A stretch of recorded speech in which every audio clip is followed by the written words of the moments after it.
ప్రస్తుతం మనతో పాటు ప్రముఖ ఆధ్యాత్మికవేత్త దైవాజ్ఞ బ్రహ్మశ్రీ వీరాపురం సుబ్రహ్మణ్య స్వామి గారు ఉన్నారు. సో 2026లో కర్కాటక రాశి అందరికి కూడా ఎలా ఉండబోతుందో గురుగారిని అడిగి తెలుసుకుందాం.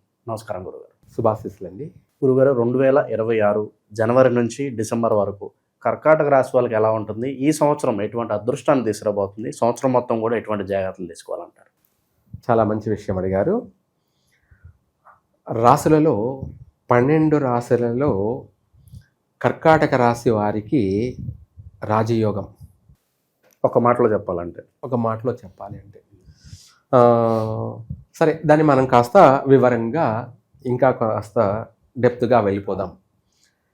2026 జనవరి నుంచి 2027 జనవరి 1 వరకు కూడా ఈ యొక్క కర్కాటక రాశి వారికి గురువు 12వ ఇంట 1000 స్థానం, అంటే మిథున రాశిలో 12వ ఇల్లు అన్నమాట.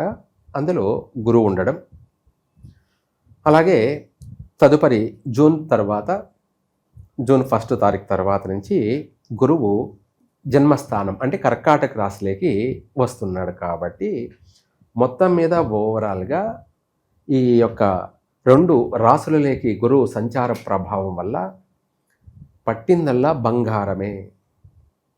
ఉద్యోగ ప్రకారంగా ఉద్యోగం చేస్తూ ఉన్నారు వీళ్ళు, 10 మందికి ఉద్యోగాలు కల్పించడం, లేదు ఉద్యోగం కావాలని కోరుకుంటున్న వాళ్ళకి ఉద్యోగ అవకాశాలు ఎతుక్కుంటూ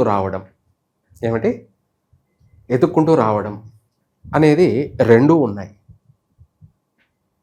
వీళ్ళే కంపెనీలు పెట్టి ఉన్నవాళ్ళు కానీ 10 మందికి ఉద్యోగాలు ఇవ్వడం, ఉద్యోగం కోసం ప్రయత్నం చేస్తున్నటువంటి వాళ్ళకు అవకాశాలు కూడా లభించడం, ఆ వచ్చిన అవకాశాన్ని అందిపుచ్చుకోవడం, ఆ అవకాశాన్ని సద్వినియోగం చేసుకొని ఆ ఉద్యోగంలో స్థిరపడడం 2 బాగున్నాయి. తర్వాత విదేశాలకు వెళ్ళాలని ప్రయత్నం చేసే వాళ్ళకి 100% ఏ ఆటంకాలు లేవు, ఎటువంటి అవరోధాలు లేవు. చక్కగా విదేశాలకు వెళ్తారు, స్థిరపడతారు, అక్కడ ఉద్యోగంలో రాణించగలుగుతారు, అక్కడ వీళ్ళు మంచి గుర్తింపు లభిస్తుంది. ఆనందంగా అక్కడ మనం కానాని రాజ్యానికి వెళ్ళాం కాబట్టి అక్కడ వీళ్ళకి ఆనందానికి అంతే ఉండదు. అలా ఉల్లాసంగా వీళ్ళ జీవితం అనేది అలా గడిచిపోతూ ఉంటుంది. ఇదే కాకుండా విద్యార్థులకి నెంబర్ 1 ఫస్ట్ మార్కుల్లో పాస్ అయ్యే అవకాశం ఉంది. కర్కాటక రాశిలో పుట్టిన వాళ్ళందరికీ విద్యార్థులకి మంచి అవకాశం, ఎక్కువ శాతంగా అధికంగా వీళ్ళు వచ్చిపోయి 90% లేదా 100% కూడా వీళ్ళు పాస్ అయ్యే అవకాశం ఉంది. రెండోది కూడా ఎక్కువ శాతం ఫస్ట్ క్లాస్లో పాస్ అయ్యే వాళ్ళు ఉన్నారు, లేదంటే సెకండ్ క్లాస్లో తక్కువగా సెకండ్ క్లాస్లో పాస్ అయ్యే వాళ్ళు కూడా ఉన్నారు. మొత్తం మీద ఓవరాల్గా విద్యార్థులకి మంచి అనువైనటువంటి కాలం. తర్వాత ఇప్పుడు 50% అవుతే గురువు ఉన్న స్థానాన్ని బట్టి కర్కాటక రాశిలోకి వచ్చిన తర్వాత అది కాస్త 100% మారిపోతుంది. వీళ్ళు కొత్త వ్యాపారాలు ప్రారంభించడం, తెలియని వ్యాపారాలు కూడా ప్రారంభం చేసి వాటిల్లో రాణించడం. ఎవరైనా సరే ఒక అవగాహన నుండి చేసే వ్యాపారం వేరు, ఏ అనుభవం లేనటువంటి వాడు కూడా తెలివిగా వ్యవహరించి హోటల్ బిజినెస్ అంటే ఫుడ్ బిజినెస్, వాడు తిరుగులేదు, వాడు ఇంకెనికి తిరుగు చూసుకోవాల్సిన అవసరమే లేదు. వాడి వ్యాపారము దినదినం అభివృద్ధి చెందుతుంది. ఇలా రాణించడం, మంచి వ్యాపారాలలో ఎంచుకోవడం, వాటిని ప్రారంభం చేయడం, అందులో వీళ్ళు సంపాదించుకోవడం, స్థిరపడడం, అభివృద్ధి చెందడం, కుటుంబంతో కలిసి విందులు వినోదాలలో పాల్గొనడం, అధికమైన శుభకార్యాలలో పాల్గొనడం. ఈ కర్కాటక రాశి వారి ఇంట విశేషమైనటువంటి శుభకార్యాలు జరిగే అవకాశం ఉంది. సంవత్సరంలో వచ్చిపోయి సంవత్సరం అంతా కూడా శుభకార్యాలు జరిగినట్టే. ఒకప్పుడు పెళ్ళి 16 రోజులు మినిమం పెళ్లి జరిపేవాళ్ళు అన్నట్టుగా ఇప్పుడు సంవత్సరం అంతా పెళ్లి వాతావరణం అన్నట్టుగా వీళ్ళ ఇంట్లో వీళ్ళ గృహమందు పుత్ర సంతాన ప్రాప్తి, ఆనందం, కుటుంబం అంతా కూడా సంతోషం.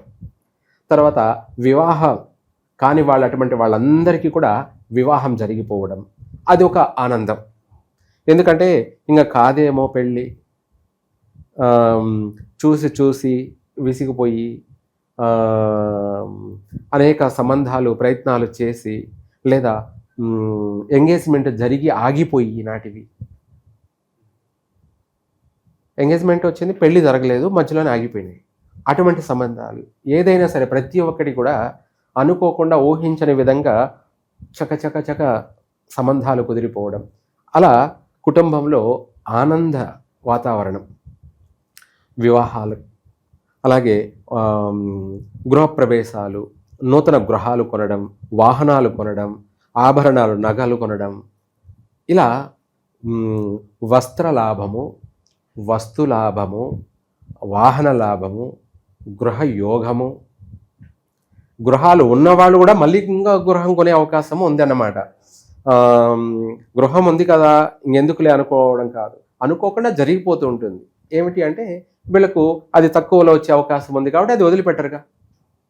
ఇప్పుడు 1,00,000 రూపాయలది 70,000కి వస్తుందంటే ఎవడు వదిలిపెట్టాడు కదా, కొంటాడు, ఉండనే ఉంటుంది అన్నట్టు. ఆ విధంగా కూడా ఈ కర్కాటక రాశి వారికి బహుగృహ యోగ ప్రాప్తి, బహు స్వగృహ యోగ ప్రాప్తి. బహు అంటే ఎన్నో, ఒక రాజుకు 7 మంది కొడుకులు అన్నట్టుగా, అలా ఒక ఇల్లు ఉంది అంటే ఇంకొక ఇల్లు కొనే అవకాశం, లేదా 2 ఇళ్ళు ఉంటే వాడు ఇంకొక ఇల్లు 3వ ఇల్లు కొనే అవకాశాలు, ఇలా సుందరమైనటువంటి స్వగృహ ప్రాప్తి, సుందరమైన అందమైన వాహనాలు కొనడం, అలంకరణ కోసం ఎంత ఖరీదైన ఆభరణాలు కొనడం, ఇలాంటివన్నీ కూడా అధికంగా కర్కాటక రాశి వాళ్ళు విశేషంగా లాభపడతారు. అలాగే 10 మందికి కూడా సహాయపడతారు. అలాగే ఎంతో కాలంగా పట్టి పీడిస్తున్నటువంటి ఆరోగ్య సమస్యలు కూడా ఈ సంవత్సరంలో మటుమాయమైపోతాయి. ఏమవుతాయి? ఇప్పుడు గాయమైంది, దానికి మెల్లమెల్లగా అది కట్టుకుంటుంది, నయమైపోతుంది. ఆ గాయం కాస్త మానిపోతుంది అన్నట్టుగా ఎటువంటి అనారోగ్య సమస్య అయినా కూడా అది మెల్లమెల్లగా ఆ ఆరోగ్య సమస్య నుంచి బయటపడతారు, అది రికవర్ అయిపోతుంది. ఆ అనారోగ్య పీడితులై ఉన్నటువంటి వాళ్ళందరూ కూడా మళ్ళీ ఆరోగ్యపరంగా కూడా ఉంటారు. చక్కగా ఆరోగ్యపరంగా నవ్వుతూ వాళ్ళ ముఖంలో కొట్టొచ్చినట్టు ఉంటుంది కలాంశం. అంటే మనిషిని చూడగానే మనం వాళ్ళకు కనెక్ట్ అయిపోతుంటాం. ఎందుకంటే అలా వాళ్ళలో ఆకర్షణ శక్తి అలా 10 మంది ఫేవరెట్ అయిపోవడం, అది అభిమానం సంపాదించుకోవడం, 100 మంది అభిమానులను సంపాదించుకోవడం అనేది, ఇలాంటివన్నీ కూడా అధికంగా ఉన్నాయి. అందులో ఈ రాశిలో వాళ్ళు ఎక్కువగా డాక్టర్ వృత్తి ఉద్యోగాలు చేపట్టే అవకాశం ఉంది. సైన్స్, ఫార్మసీ, మెడిసిన్ ఇటువంటి రంగాలలో అధికంగా రాణించే అవకాశం ఉంది. ఇవే కాకుండా సముద్ర అంటే మనం నేవీకి సంబంధించినటువంటి ఉద్యోగాలలో కూడా స్థిరపడే అవకాశం ఉంది. నేవీ అంటే సముద్రాల్లో సంబంధించి. ఇదే కాకుండా మత్స్య వ్యాపారులకి 3 పూలు 6 కాయలు. ఈ సంవత్సరం మత్స్యకారులు చేపలు పట్టి అమ్ముకునే వాళ్ళకి అధికమైనటువంటి లాభాలు ఈ సంవత్సరంలో విశేషంగా లాభం పొందుతారు. వాళ్లకు సంతోషం, కుటుంబం అంతా ఆనందంగా జీవించే అవకాశము ఉంది. అలాగే వీటితో పాటు ఈ యొక్క మిథున రాశి వాళ్ళు వ్యాపారాలలో మంచి నైపుణ్యతను సంపాదించుకుంటారు. అంటే ఎప్పటి నుంచో చేస్తున్నటువంటి వ్యాపారాల వాళ్ళకి విశేషమైనటువంటి వ్యాపార అభివృద్ధి, దినదినాభివృద్ధి అన్నట్టుగా, విశేషంగా ధన రాబడి కూడా ఆర్థిక పరంగా కూడా 2 చేతుల అన్న కాదు 4 చేతుల అన్నట్టుగా ఉంటుందన్నమాట. అంటే మనము మాట్లాడుతున్న లాభమే, ఏమిటి మాట్లాడుతున్నా లాభమే, పని చేస్తున్నా లాభమే, నడుస్తున్నా అంటే ప్రయాణం జర్నీ చేస్తున్నా లాభమే అన్నట్టుగా. అంటే ఏదైనా ట్రావెల్ చేస్తున్నావు, ఆ ట్రావెల్ బిజినెస్ అనుకుందాం, అందులోనూ లాభమే. మాట్లాడుతున్నాం, అది ఆస్ట్రాలజీ అనుకుందాం, ఏమిటి ఇంకా చెప్పాలంటే పండితులకు కూడా మంచి యోగమైన జీవితం. ఏమిటి? పండితులకి, కర్కాటక రాశిలో జన్మించిన వాళ్ళందరికీ కూడా, పురోహితులకు కావచ్చు, పేరు ప్రఖ్యాతుల పరంగా పండితులకు కావచ్చు, గురువులకు కావచ్చు, వీళ్ళ అందరికీ కూడా మంచి గౌరవము, వీళ్ళకు ప్రజల నుంచి మంచి వినయ విధేయాలు, మంచి గుర్తింపు, పేరు ప్రతిష్టలు, ప్రఖ్యాతలు, వీళ్ళు సంఘానికి అంటే సమాజానికి అనుకూలంగా ఉంటారు.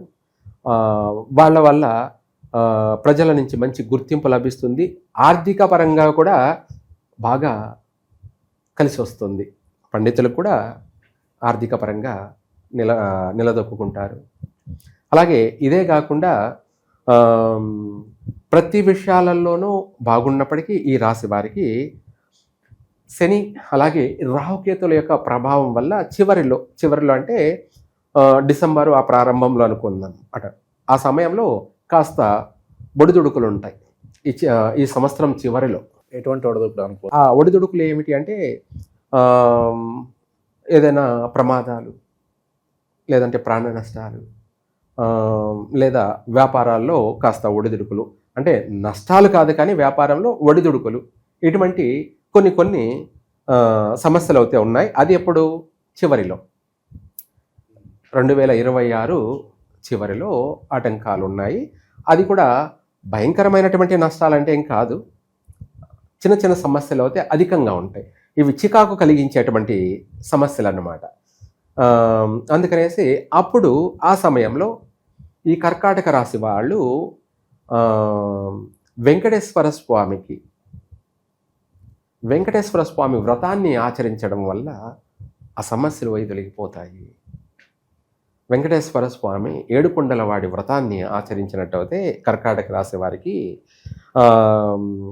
10,000 సమస్యలైనా కూడా సమస్య పోతాయి. ఎక్కువగా కర్కాటక రాశి వాళ్ళు ఈ యొక్క సంవత్సరం ఏడుకొండలవాడి యొక్క వ్రతాన్ని చేయండి. ఇంకా కూడా విశేషంగా కలిసి వస్తుంది. ఒక మాటలో చెప్పాలంటే కుబేరులు అవుతారు. ఇది సత్యం, జరిగే తీరుతుంది. ఇంకా కుటుంబ వ్యవహారాల్లోనూ అనుకూలతే ఉంది. కుటుంబ వ్యవహారాల్లోనూ అన్నదమ్ముల మధ్య సఖ్యత, భార్యాభర్తల మధ్య సఖ్యత, తల్లిదండ్రుల మధ్య సఖ్యత, పిల్లల వల్ల సంతోషము, సమాజం పట్ల మంచి అవగాహన, వీళ్ళ వల్ల సమాజానికి, సమాజం వల్ల వీళ్ళకు కూడా అనేక మంచి అనుసంధానంతో కూడుకొని ఉంది. అనేక విషయాలలో కూడా కలిసే వస్తుంది. ఎవరు ఏమీ భయపడాల్సిన అవసరం లేదు, టెన్షన్ పడాల్సిన అసలు అవసరమో లేదు. కాకపోతే మనం చెప్పిన దానికి వాళ్ళ పుట్టినటువంటి సమయాన్ని బట్టి దాన్ని బట్టి కూడా కొంచెం ఒడిదుడుకులు ఉంటాయి. కానీ రాశి ప్రకారంగా మాత్రం తప్పదు. రాశి ప్రకారంగా ఓవరాల్గా మాత్రం మంచి యోగ కాలం అని చెప్పాలి. ఇంకా కొంతమంది నోటికి ఒక 10 మంది స్వామి చెప్పింది మాకు జరగడం లేదని కూడా అంటారు కూడా. వాస్తవమే.